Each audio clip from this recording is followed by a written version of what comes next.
सभापति महोदय, मांग संख्या 29 पर आपने मुझे बोलने का अवसर दिया, उसके लिए आपका आभार। हमारे प्रातः स्मरण में लिखा है, अयोध्या मथुरा माया काशी कांची अवंतिका पुरी द्वारावती चैव सप्तेता मोक्षदायका। इतने सुंदर सुंदर हमारे देश में शहर होते थे कि देवता भी उन शहरों में आने के लिए तरसते थे, और प्रातः स्मरण में नाम लिख के हमारे शास्त्रों में अमर नाम कर दिया गया कि ये शहर देखने लायक शहर है, इनके लिए, इनको देखने के लिए आप सबको जाना चाहिए। लेकिन दुर्भाग्य का विषय है कि राजस्थान का इनमें एक भी शहर नहीं है। और वो 50 साल की पूरी बात फिर बैठ के कर लेंगे अपन। लेकिन मेरा आपसे ये निवेदन है कि शहरों का जो विकास है वो इस तरह से होना चाहिए जिससे वास्तव में हमारे शहर दर्शनीय बने। आपने जिस तरह से इस शासन में लोकतंत्र का मजाक उड़ाया और शहरी निकायों के चुनाव में जो व्यवस्थाएं आपने की थी, सारा सांप्रदायिक आधार पर आपने वार्डों का परिसीमन किया। कोई वार्ड 800 का, कोई वार्ड 7000 का, और इस तरह से आपने वार्डों को परिसीमित किया कि किस तरह से हम इन पर कब्जा कर सकें। अल्पसंख्यकों के जो वार्ड थे उनको 3-3 भागों में विभक्त किया गया और 500, 700, 800 की संख्या के आधार पर उनकी वोट रखे। और जो हमारे अच्छे वार्ड थे, जिनको कहते हैं कि भाई ये तो वार्ड कभी कांग्रेस जीत नहीं सकती, उन वार्डों को 7-7, 8-8 हज़ार के वोटों के वार्ड बनाए गए। मेरा ऐसा मानना है कि ये लोकतंत्र के साथ एक बहुत बड़ा आपराधिक कृत्य था, और सिवाय शांति धारीवाल जी के ऐसा आपराधिक कृत्य कोई कर नहीं सकता।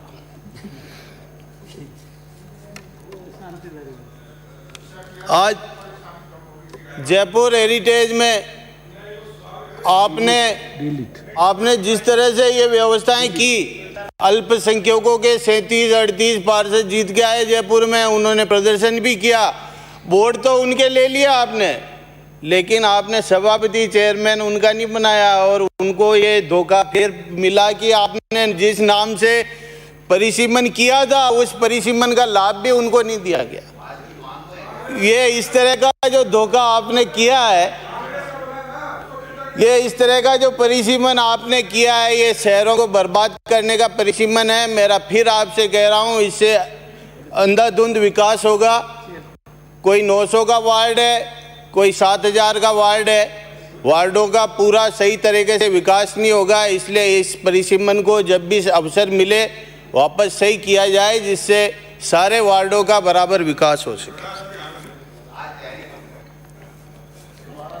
स्वच्छता सर्वेक्षण जो होता है, स्वच्छता सर्वेक्षण जब भी शुरू होता है कि भाई हमारा नंबर आना चाहिए, उस हिसाब से महीने भर पहले सब लगते हैं और सारी मशीनरी को एक्टिव करते हैं, और एक्टिवेट करके जब सर्वेक्षण समाप्त होता है वापस हम उसी स्थिति में पहुंच जाते हैं। तो मेरा ऐसा निवेदन है सरकार से कि स्वच्छता को हम गंभीरता से ले, केवल अंक प्राप्त करने के लिए स्वच्छता को अगर हम करेंगे तो ये जो मोदी जी का पवित्र भाव है कि हमारा देश स्वच्छ होना चाहिए, स्वच्छ भारत का जो नारा उन्होंने दिया है, इस नारे को साकार करने के लिए केवल स्वच्छता के अंक प्राप्त करने के लिए हमको स्वच्छता का आधार नहीं बनाना चाहिए। हमको बराबर 12 माह स्वच्छता किस प्रकार से कायम रहे, इस तरह की व्यवस्थाएं हमारे शहरों में होनी चाहिए, जिससे हमारे शहरों की स्वच्छता सुनिश्चित हो सके।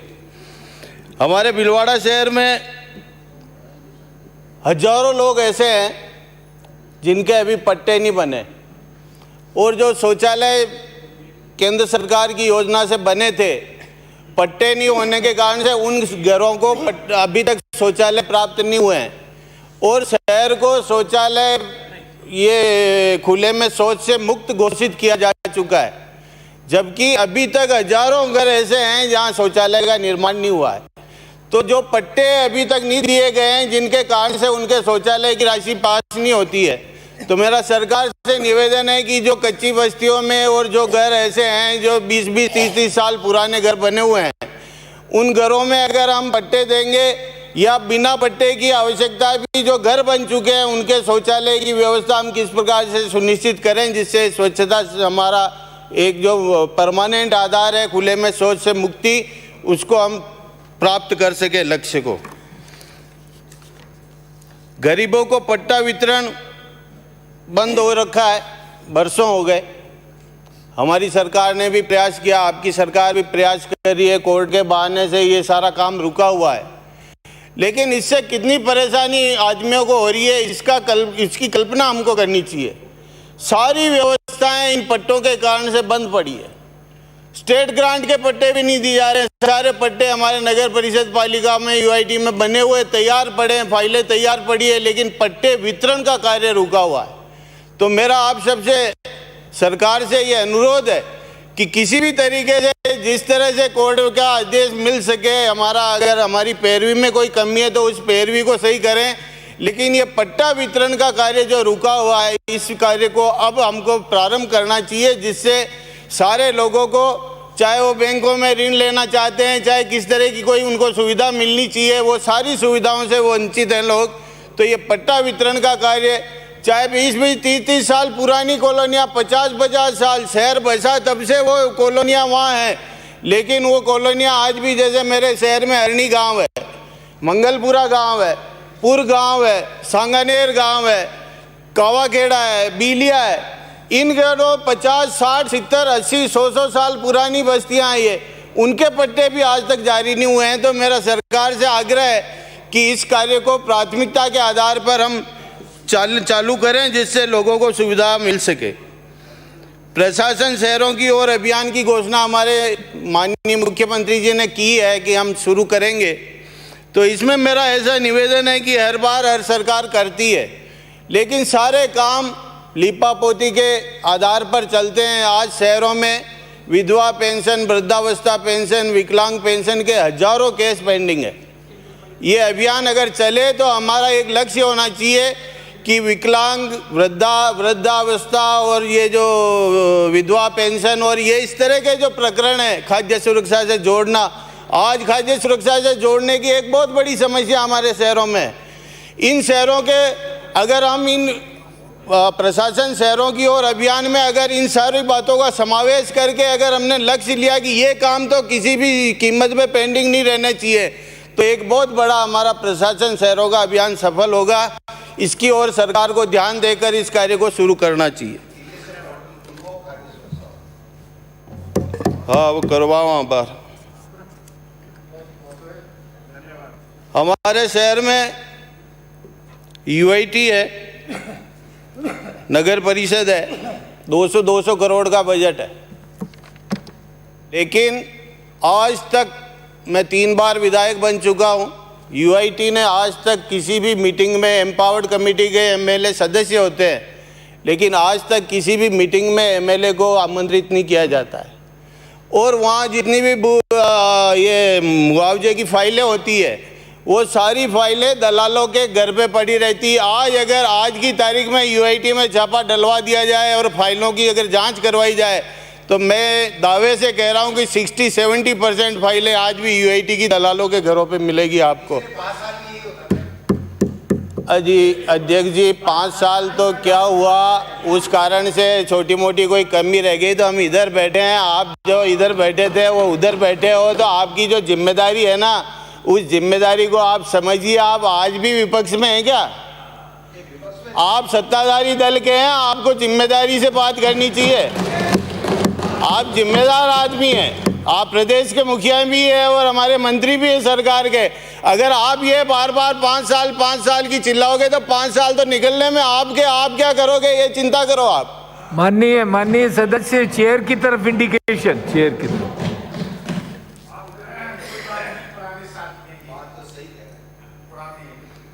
हमारे शहर में सीवरेज का कार्य चल रहा है 5 साल से।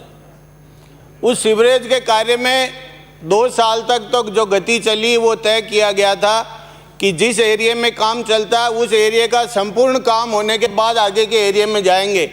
लेकिन इन कंपनियों ने जैसे ही सत्ता बदली, जाने क्या सेटिंग हुई इनकी कि इन्होंने काम को धीमी कर दिया और आज शहर की ये हालत है कि अब उनका टाइम पूरा हो रहा है और पूरा शहर उधेड़ के रख दिया है। हमने कलेक्टर से शिकायत की, बार बार शिकायत की, कलेक्टर ने मॉनिटरिंग भी की है, लेकिन पूरे शहर की जो हालात इन्होंने सीवरेज वालों ने की है, पूरा शहर उधेड़ के रख दिया है। सीवरेज वालों को पाबंद किया जाए कि जो नुकसान वो करते हैं उनके शर्तों में लिखा हुआ है कि जो सड़कें वो तोड़ेंगे उन सड़कों को पूरा नया बनाएंगे, लेकिन वो क्या करते हैं कि मशीन से कट लगाते हैं और मशीन का जितना ही जो कट किया है उतना ही रोड वो वापस सही करके चले जाते हैं और वो भी इस तरह से करते हैं कि 10 दिन में उनमें गड्ढे पड़ने लग जाते हैं। तो पूरा शहर जो सही तरह से व्यवस्थित सड़कें का शहर था वो पूरा शहर अव्यवस्थित हो चुका है इन गड्ढों को, और सीवरेज को अगर हमने पाबंद नहीं किया तो ये बहुत बड़ा नुकसान हमारे शहर को होगा। इसलिए मेरा सरकार से आग्रह है कि सीवरेज कंपनी को पाबंद किया जाए कि किस तरह से वो क्वालिटी का काम करें जिससे वापस हमारी सड़कें सही हो सके। प्राइवेट कॉलोनियों में हमारे शहर में 40 से ऊपर प्राइवेट कॉलोनियाँ हैं। उन कॉलोनियों में मैंने पहले प्रश्न भी लगाया था, माननीय मंत्री जी ने मेरे को आश्वस्त भी किया था कि इन प्राइवेट कॉलोनियों में हम जब एक बार सफाई की, बिजली की, सड़कों की व्यवस्था अगर वो कॉलोनाइजर कर देता है उसके बाद सरकार उन व्यवस्थाओं को अपने हाथ में लेगी। ये मेरे को आश्वासन मेरे प्रश्न के उत्तर में मंत्री जी ने दिया था।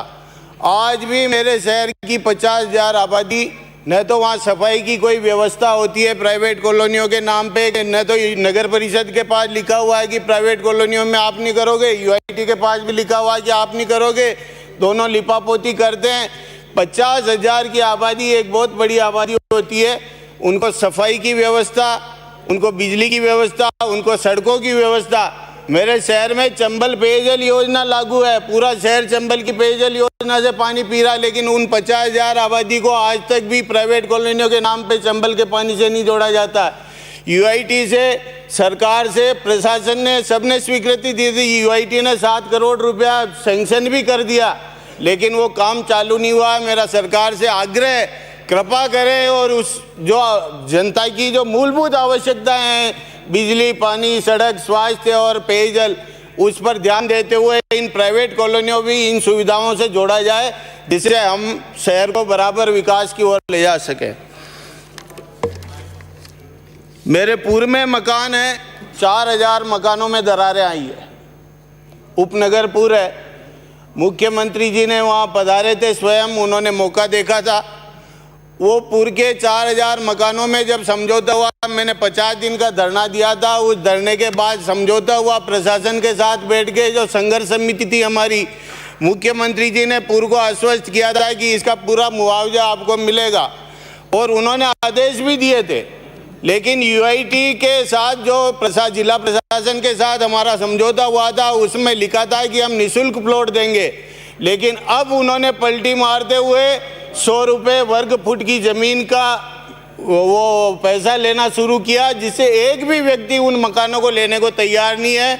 मेरी सरकार से प्रार्थना है कि जो मुख्यमंत्री जी जब स्वयं पधार गए हैं तो बहुत गंभीर विषय, इस विषय को लेना चाहिए और हमारी जो 4,000 मकानों की जो मुआवजे की मांग है वो निःशुल्क, उनको नया पुर बसाने की जो योजना है निःशुल्क योजना के तहत उनको वापस पट्टे दिए जाएं। जो समझौते के तहत मैं आपसे मांग कर रहा हूं, उस समझौते को संपूर्ण लागू करके इस समस्या का समाधान आप कृपा करके करें। मेरे शहर में ट्रैफिक व्यवस्था जो है बहुत बिगड़ी हुई है और एशिया के सबसे ज़्यादा व्हीकल मेरे भीलवाड़ा शहर में है, एशिया में। तो मेरे आप सबसे आग्रह है, एक आरओबी का निर्माण, मेरे जो रेलवे लाइन जाती है जो शहर को बराबर 2 भागों में विभक्त करती है, 50-60 तो यात्री ट्रेनें निकलती है और 60-70 ही हमारे मालगाड़ियाँ निकलती है। पूरे दिन वो फाटक बंद रहती है और पूरा शहर अव्यवस्थित हो जाता है। 100 गाड़ियाँ अगर कहीं से निकलेगी तो आप समझ लीजिए 24 घंटे में कितनी बार वो फाटक बंद होती होगी। एक आरओबी का निर्माण अगर वहाँ होता है तो मेरा आपसे आग्रह है कि बजट में भी मैंने मांग की थी, मैंने बजट की डिमांड में भी मांग की थी, आज फिर मैं मांग कर रहा हूँ, एक आरओबी का निर्माण अगर हमारे रेलवे लाइन के ऊपर से हो जाएगा, शहर के मध्य में चाहे साबुन मार्ग पे हो चाहे रामधाम पे हो, उससे हमारे शहर की ट्रैफिक व्यवस्था बहुत सुचारू हो जाएगी और सारा ट्रैफिक व्यवस्थित हो जाएगा। आप सब कृपा करें और इन बातों पर गंभीरता से विचार करके निर्णय करें, तब तो लगेगा कि ये गोविंद सिंह जी फिर बात करने में लग गए। आप बात पूरी सुनते नहीं और फिर बाद में डिस्टर्ब करते हो। साहब मैं ही आपसे कह रहा हूँ, आपकी सरकार है और इतनी वाजिब डिमांड है हमारी, इन मांगों को पूरा करिए जिससे आने वाले 5 सालों में हम आपको नहीं कह सकते कि आप 5 साल थे आपने क्या किया।